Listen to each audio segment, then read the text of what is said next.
If today we lost our career, titles, if our family wouldn't exist, what would be left? Life deals you a hand, takes you to that place that you have to deal with things that you've covered up and layered with all your accolades to bury who you really are. Somehow, a lot of successful people that we know are the most lost. Internally, I was broken. I couldn't sleep. And I was thinking, oh my God, I should have given it to him. A lot of people wait until they check mark everything, and their kids have moved out of the house to get divorced or be depressed or figure out now what. I was on top of the world. I've never felt fear before. When I got the news I was at the hospital, I just didn't know what to do. I had no power. Who are we becoming? Because each layer, while we open it up and we go deeper, we become somebody new.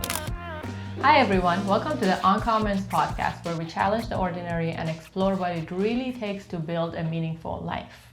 I'm Parisa. Paige. And today we're going to talk about a very humbling topic. I know a lot of people go through it, so it's something that a lot of us have in common and share, and not many people talk about it. And since I am used to putting you on the spotlight, why not you would be the one who talks about it out of everybody? I can't wait. I just can't wait. So I want to know, if today we lost our career, your businesses, titles, you weren't Dr. Paige Batty anymore, we lost our family. What do you mean our family?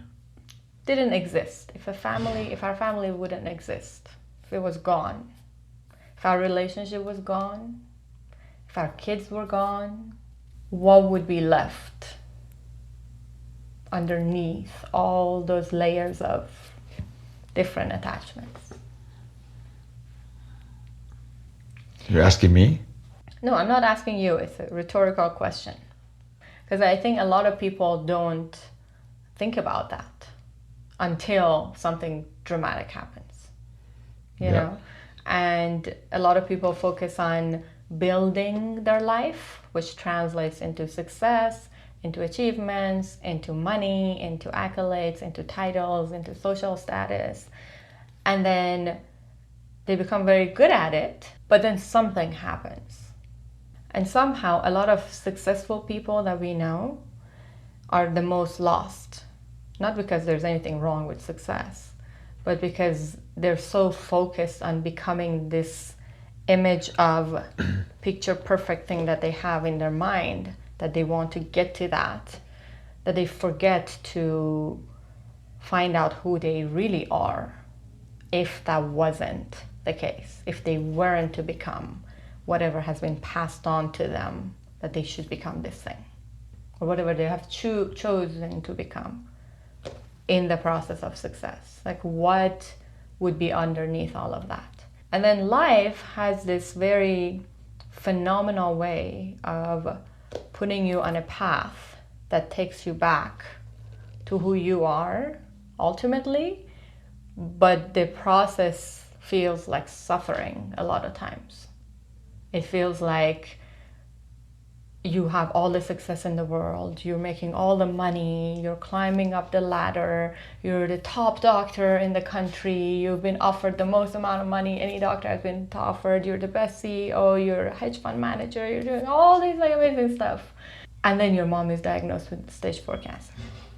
Or you find out your wife has been cheating on you, or you feel betrayed. You've been cheating on me? Baby, I don't...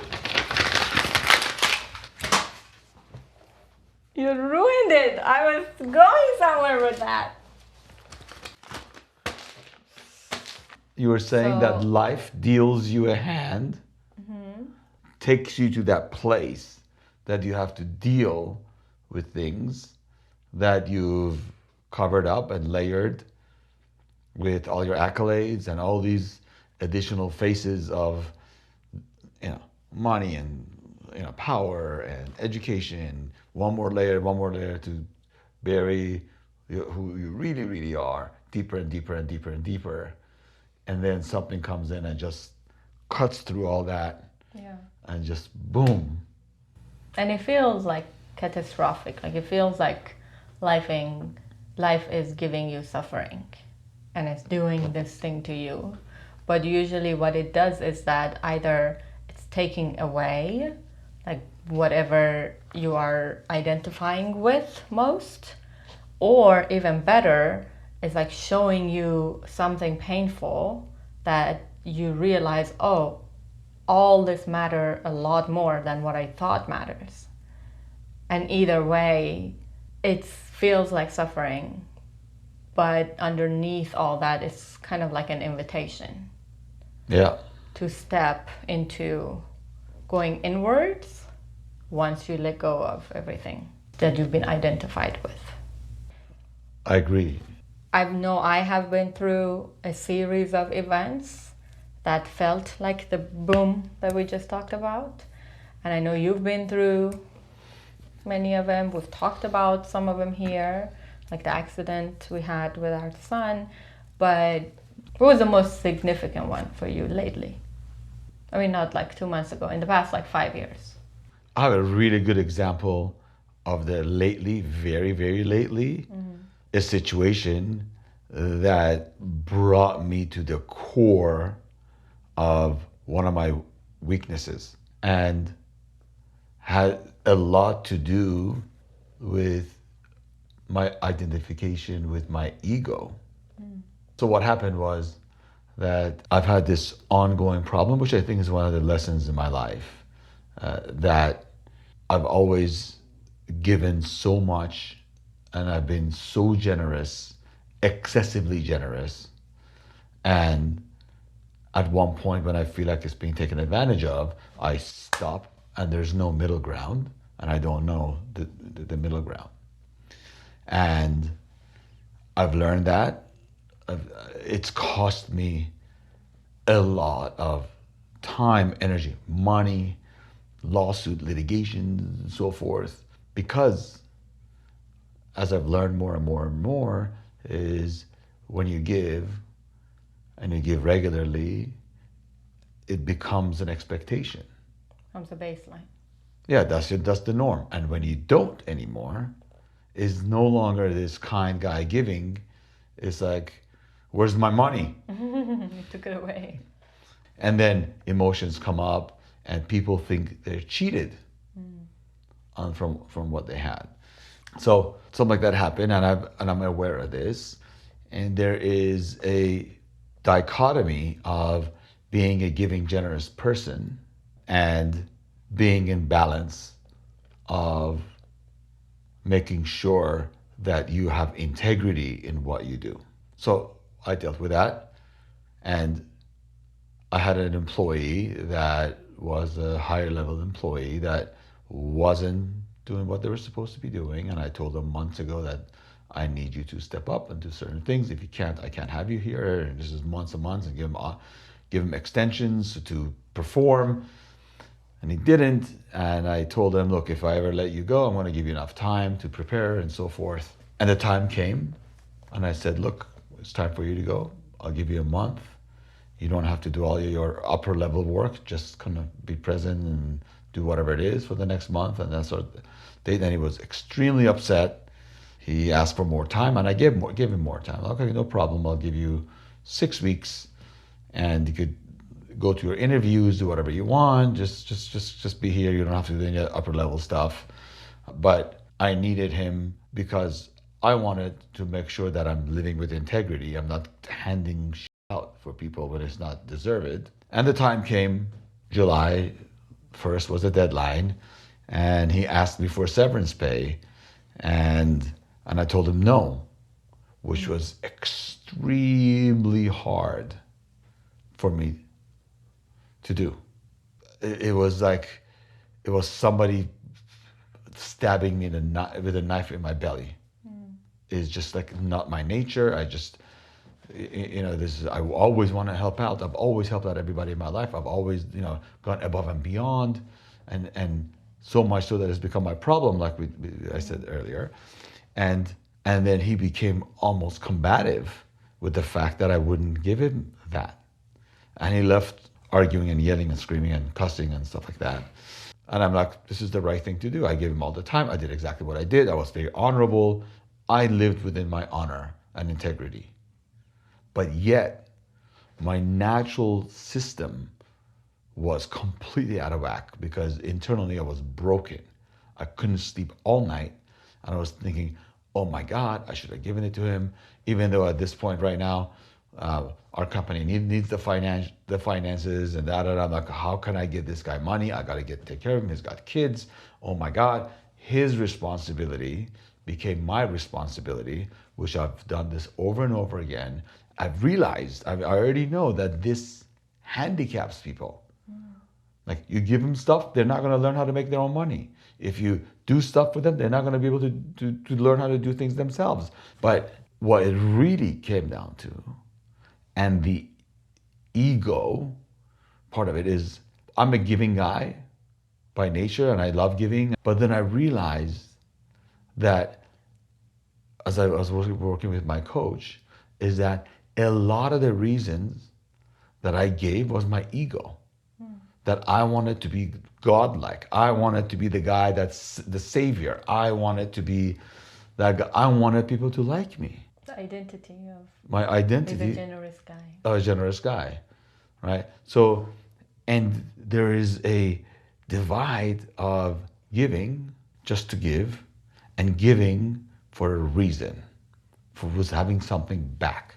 Mm-hmm. So I was working with my coach today about this thing. And it ended up going back to my childhood and a lot of other things that has happened, which I could go into. I have no issues talking about it. But the outcome is that recently I've realized one of my biggest issues in life is one of these faces and the facades that, besides the education or the finances or ability to function your brain at a certain level, just all of these things that you layer yourself with, this was a huge thing, ego. And I've seen this ego damage many others. Being able to overcome that concept and the idea of doing something that I've been doing for so many years and for so long was giving me anxiety attacks. I was just like, I was out of water, like a fish out of water. I think, so it's an identity, right? An identity of a giver, of a generous person. And all these identities are attached to ego. So ego is a common denominator. The thing that shows that there is an identity twist into it is because when somebody criticizes you for that, it really hurts deeply. Like this guy turned around and told you, well, you don't care for people, you're this and this and that, right? Yeah. And I think that's a really big wound, that I have been the person who's cared for people so much, right? To the extent that my identity is somebody who cares for other people and somebody who gives all the time. And now somebody is criticizing that and saying, you're not that.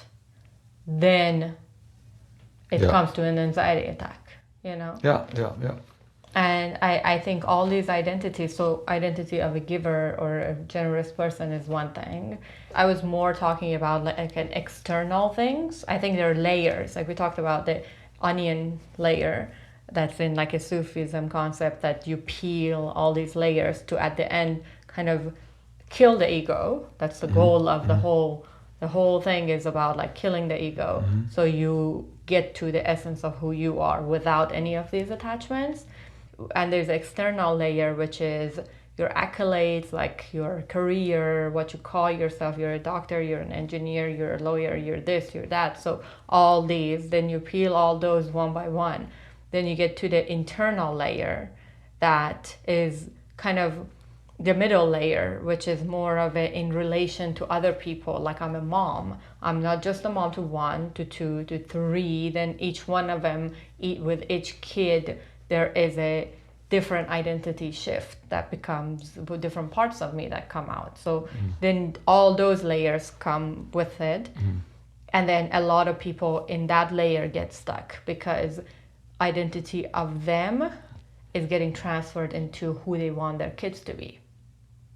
And that's a battle and that's a struggle. And then all of a sudden you identify as a father to a soccer player who's going to play in World Cup one day into your kid quitting soccer, or identify as a dance mom who has all these dreams for her daughter to be on blah blah dance team and then she stops dancing, or all that stuff. Like generations you've been doctors, you want your kid to be a doctor and they quit or they don't go to medical school and all that. So then that's another identity layer. Then the inner part of it is what you're talking about, which is like I identify as a generous person. Like it's still an identity, but it's so hard to pick it up. Yeah. Because it feels like a personality trait, and if it is a personality trait, then it should be who I am. 100%, I agree. This is, I didn't mean to come up with like the deepest, like this Yeah, is you like took it way too deep. Yeah, I was trying to talk about success. it was the most recent. I'm living it now as Yeah. we speak because I'm going through it. One, two. We promised our audience that we're going to be authentic, and to me, it's extremely vulnerable to just say what I said. Yeah. For me, right? But I want to be truthful. I've known a lot of men and women, but a lot more men that go through this thing, which penetrates some of these layers that you're talking about, and makes them face things that they're not ready to face. And the universe always delivers that. Some people call it the tunnel. And when you go into the tunnel, and I've seen it in a lot of men. For me, I went into this tunnel, and it's been years. And this tunnel for me, where it all started, was, you said, my mom's illness. My mom was diagnosed with stage 4 ovarian cancer, 9 months to live. And this is literally the exact same year and just a few months apart where I exited one of my bigger exits, the biggest one at the time. I was on cloud nine, plenty of money. I was in my 40s. I was on top of the world. I never felt fear before. And I was just single, wild, crazy, do whatever the I wanted to do, whenever I wanted to. I didn't give a shit about anything. It was my world, and that's it. My motto in life was, I'm going to grab the world by the balls, and I'm not going to let go until I die. When I got the news, I remember I was there at the hospital. It just, like, this diagnosis, and at that time, my mom was I wanted my mom's love more than anything else, and she was lovely and beautiful, amazing, and she was, part of my soul. And I just didn't know what to do. Doesn't matter that I was a doctor. Had nothing to do with money. Had nothing to do to how powerful you are. I thought I was so strong. I'm the strongest guy in the world.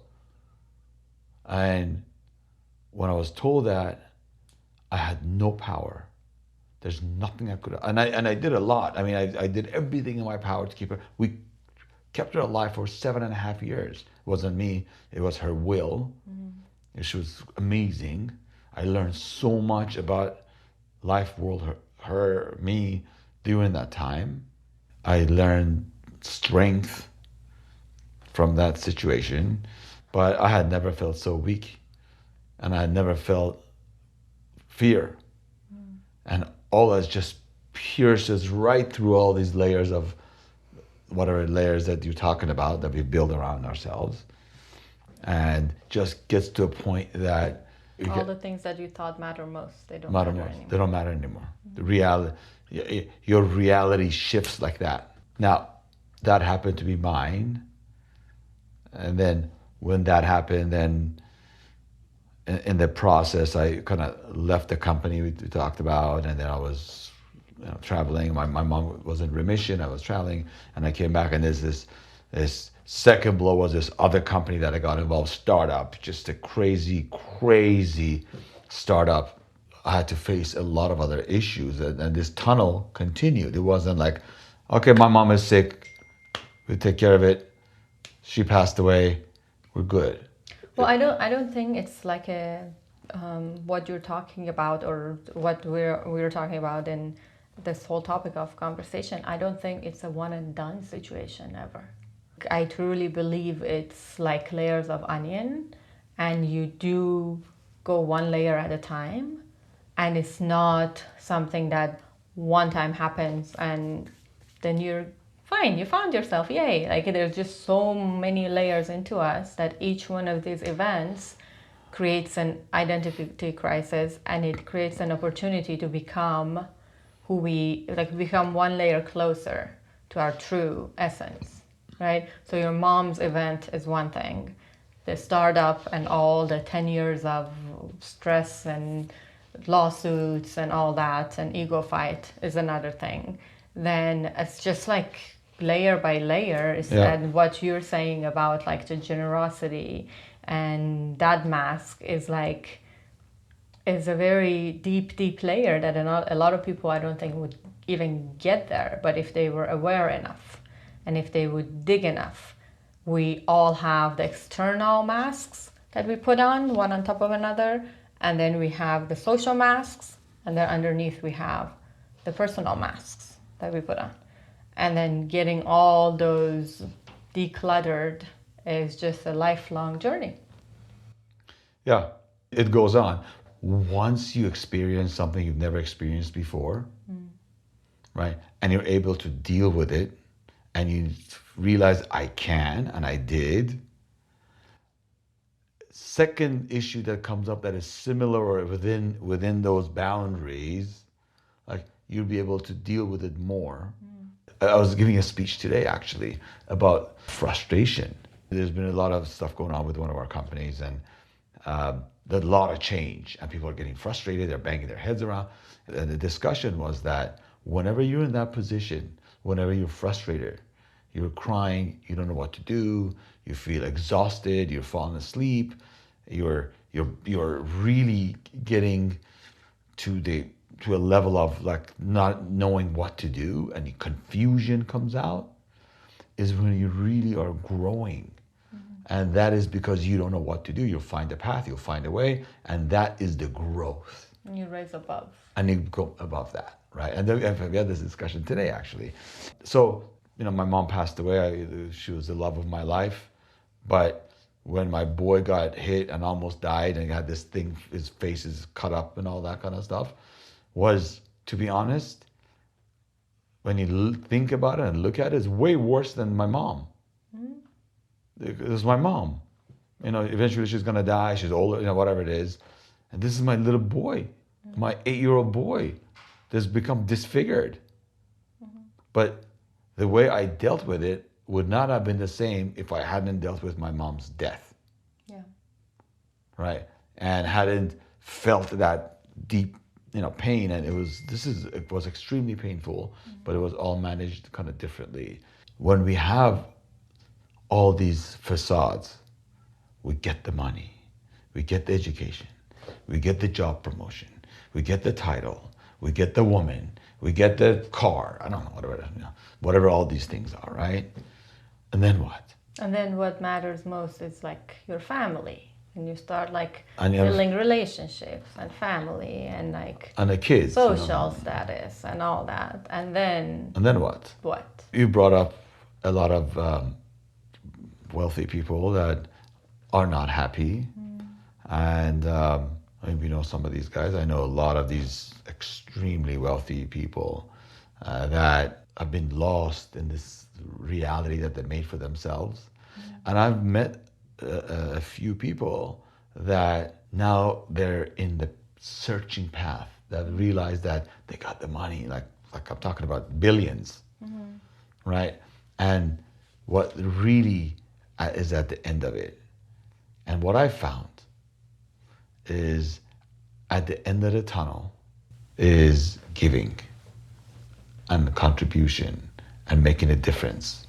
Yeah, but that could also become a mask. I'm talking even at the end of that, because you started it with the giving thing. Yeah, And figuring out that even giving could be a mask, right? Yeah. So giving and contribution is great. It's amazing. Like you start with external stuff, then you start giving to people. A lot of people get stuck on the external layer of let me create wealth, let me build my life, let me grow my career, blah, blah, blah, blah, blah. Then they raise above that, right? Then they get to a point that they're like, okay, I'm done with like building all that stuff. I need a lot more money. I need all this money so I can retire. Then they get to that point. They get all the money, then they retire. Then they're like, I'm bored out of my mind. What do I do now? Then they start like focusing more on their families and on their relationships. And if they pass that step too, which a lot of people get stuck in that in relationships, they can't find a good partner, they find a partner, they can't move their relationship along, they have issues, like all that stuff, they get lost in that. If they can raise above that and figure that part out, then it's relationship with their kids. There's a lot of kids issues and dramas, and we know people who've lost their kids, which is like the worst thing that anybody could experience, in my opinion, in their lifetime or lifetimes.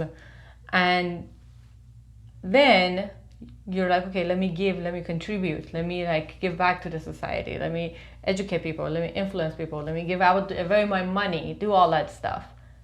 And then you're like, and then what? Right? Mm-hmm. And I think we've been through a lot of all these layers. I mean, for me, just from losing my dad when I was 12, that's when it all started. 11, not 12, 11, yeah. And then all the financial struggles, getting to a point that I went to I had the identity of the good kid, the good girl, the nice one, the one that always gives, the one that's always cooperative. My brother was a trouble child. I was the good one, right? I always studied. I went to the best school. I went to the best university.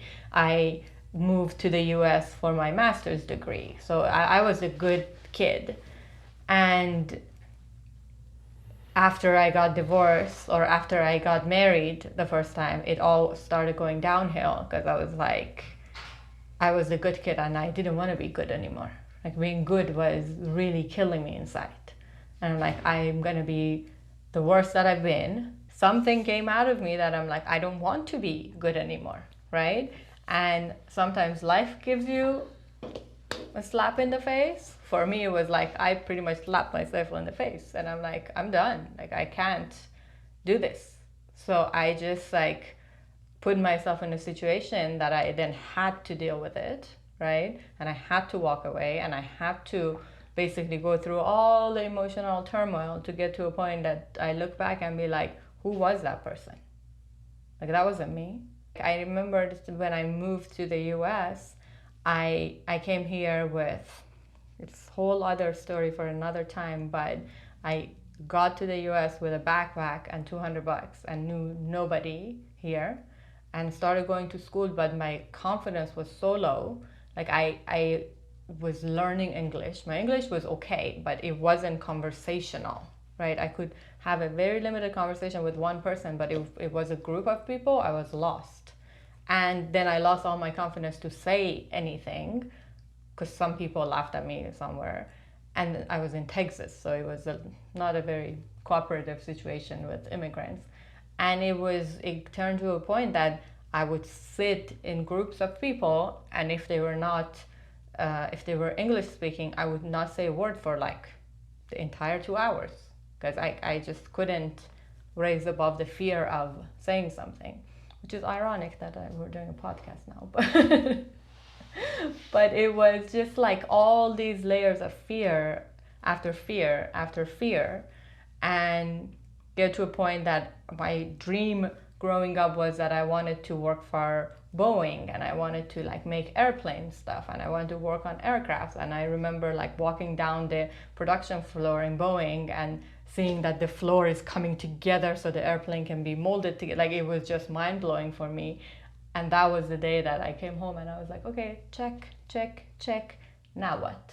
And then I was like, you know what? I'm going to quit my job. I don't want a corporate job anymore. And I'm doing so good. They're investing in me to just become this like executive level, blah, blah. I don't want it. I'm going to quit. I'm going to start a business and I'm going to be an entrepreneur. That's what I wanted. So I did that.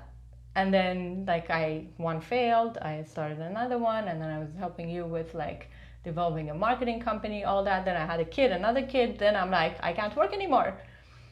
And even just going from an engineer to having a marketing company, if anybody asked me like, what do you do? I would be like, I used to be an engineer, then I switched, and now I do this. So it's just like that identity of being an engineer was so bold that I had to like, I couldn't say who I am without it for years. Then that was gone. Then I was like, well, now I do all this marketing stuff. Then everybody would, I stopped working. Then they're like, what do you do now? I'm like, nothing. I'm a mom. And then thinking being a mom is not much, right? Because there's not much achievement right away. And just going through all that, now I'm like, okay, then I did the homeschooling. Now we don't want to homeschool maybe anymore. Then I'm like, now what? Like all of it could go away, right? Even the kids are gonna move out. They're gonna go away. And a lot of people wait until that point, until they check mark everything and their kids have moved out of the house. And they get divorced. To get divorced or be depressed or figure out now what. I'm still stuck at the cheating part. Sorry, I'm like. Oh my God. I just like all this stuff that you're talking about. Why are you always like become so defensive? You cheated, On you? Well, we are not. We have no evidence here. I'm out of here. I was gonna say I have something. Somehow we go through similar stuff at the same time. Somehow must be connected in a way. But I'm going through the same thing that I realized that my giving without boundaries, like being the good one, being so good, is becoming very problematic for me. We talked about boundaries. It's my weak point of setting boundaries, and I always thought you're either a giver or somebody who has boundaries. You can't mix the two. So now trying to mix the two in every situation that I'm in right now, even with my mom, with family members, with friends, with Leon's mom, with everybody now, I'm at a point that, am I giving too much? Like, am I taking other people's responsibilities and making it mine? Because that's just my status quo. I'm so good at that. And I carry a lot of that. I've had like shoulder pain all my life, basically, until very recently that is kind of a little bit dissipating. So a part of that healing has been kind of going back to my subconscious and grabbing other people's responsibilities and handing it back to them, and apologizing for thinking that they can't be responsible enough, that I have to carry it for them. But in a way, it comes down to who are we becoming? Like after all this stuff, because each layer, while we open it up and we go deeper, we become somebody new. And huge part of Sufism is the same thing, is killing the ego, letting go of all this facade that you call it, and all these layers that our ego is attached to, and becoming what's underneath all of that, which is the connection to the eternal, to the source, right? And through that, we get to know the source and the higher power and the creator. And I feel like all of us are on a journey of getting there, and that's like the overall philosophy of it. But that's why life is challenging, And the bigger the challenge, the bigger the opening. Like it's just all on a path of opening our heart, opening ourselves up to transform. And the more we hold on to who we think we are, the harder it becomes to go through it. I agree. It's taken me a long time to assume the position of vulnerability. I just don't like to be vulnerable. I would never say this shit, let alone, I never wanted my life in public, ever. Oops. And here we are. Well, because you don't have a middle ground. So you go from completely private, not even having a social media account, to talking about everything in your life with everybody. So it's like... I find it very cleansing for me to be able to do that. to be vulnerable and to be openly vulnerable as opposed to internally just vulnerable. I think it has a different freeing level. Less of your brain and more of your heart. I'm really trying to get into my heart. I'm doing all these exercises. So I realize the more I'm getting closer to my heart, as opposed to constantly being at a computer, like information comes in and it goes to my brain, I decipher it and make decisions, as opposed to letting those things kind of go through my body and my heart and and I feel it and feel energies, feel my children, feel you, even though you're cheating on me, and all that. I think if you're open to be vulnerable and to accept the fact that, yeah, you're a giver for a reason, and I do believe I'm a giver anyway. It's in my core. Like I love it, I enjoy it, and I've done a lot of it without anybody knowing. But now that I realize a portion was my ego, right? So the knowledge, accepting it, allows me at least to feel more connected to the giver part of me that doesn't have the ego. The true giver, right? Because when you don't identify that portion of it, it's all mixed up in one. Yeah. And you don't even know, you can't even feel it. You don't know the reality. But when you make the division, say, I am a giving person by nature, but a lot of it or some of it or a portion of it or whatever it is was driven because I wanted something back. Well, I think that one of the reasons it's hard to differentiate between the two sides is that we label it with good or bad, So giving is good, wanting something is returned is bad. While you can never define light without darkness. Yeah. There's always the duality. There's always these two come, yin and yang, masculine, feminine, dark, light, like they all come together.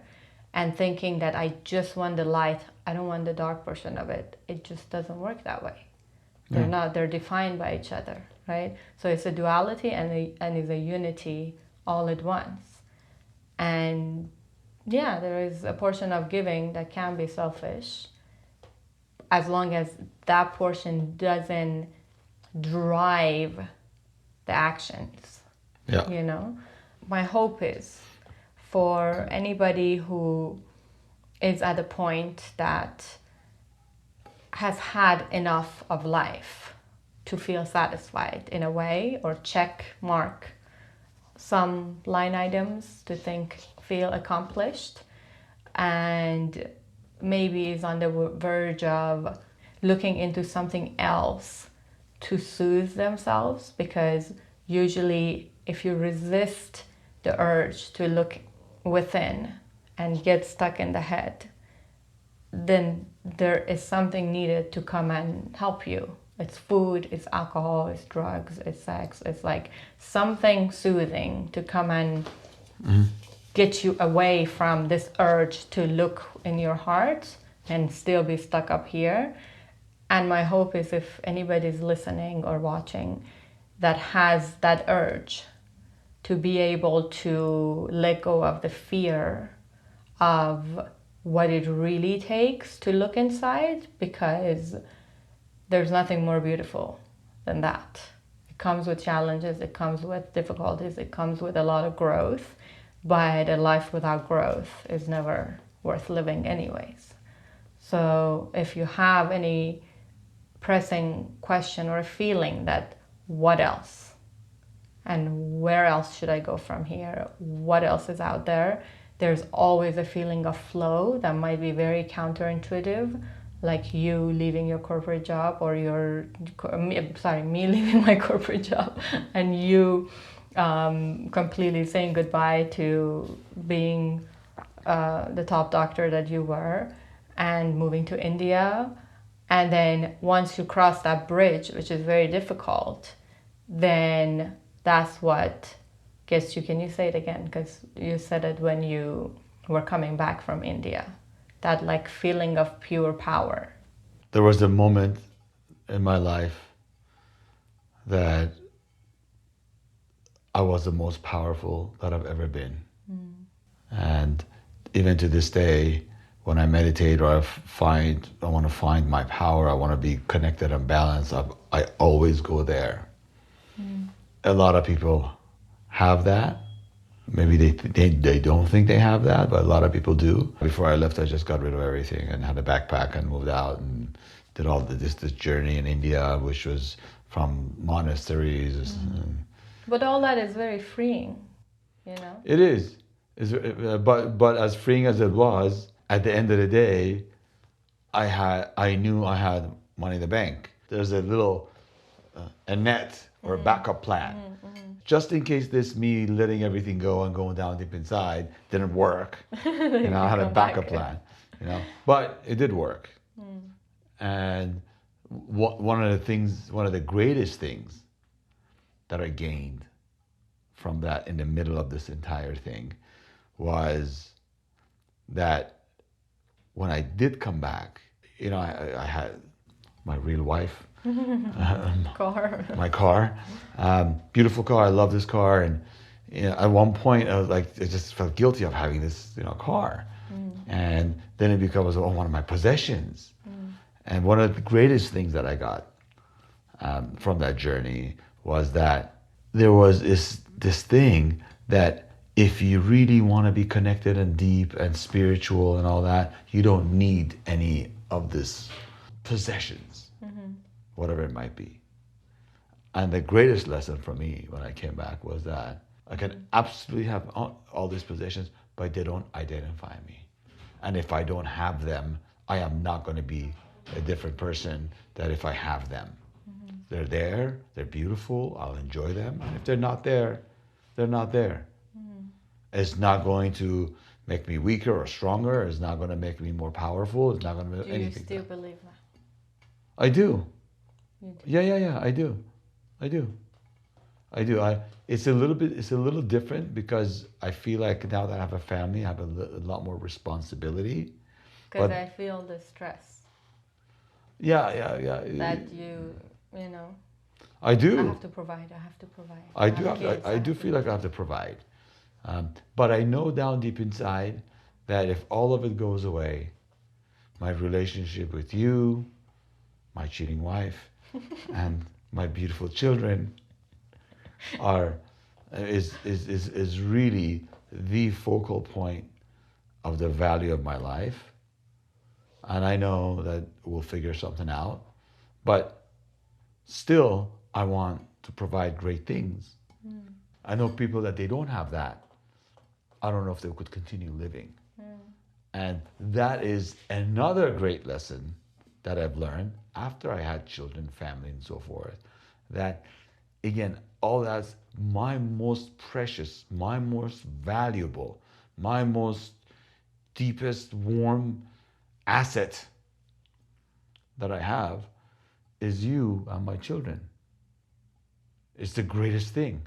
And that's why I want so much. I want to provide. I want everything for this thing. But if it's not there, it doesn't take that thing away. And I've never felt that before, right? So having gone through a full circle and gone through the tunnel and come out, the lesson from the tunnel was that none of this really matters. All this stuff, all these layers we talked about, really doesn't matter. But you still can have a nice, beautiful life. I have a beautiful, yeah. It doesn't defy that. It's just not being defined by it. Is my most beautiful time is not when I'm driving my Ferrari, is not when I'm flying on this private jet. It's when I'm putting my 3-year-old boy to sleep and I could smell his smell while he's falling asleep in my arms and I'm falling asleep with him. You couldn't pay me. It's just, I don't give a about anything else, to be honest with you. Or sleeping next to you at nighttime, or my other kids, or it's just like, that is such an empowering, beautiful thing.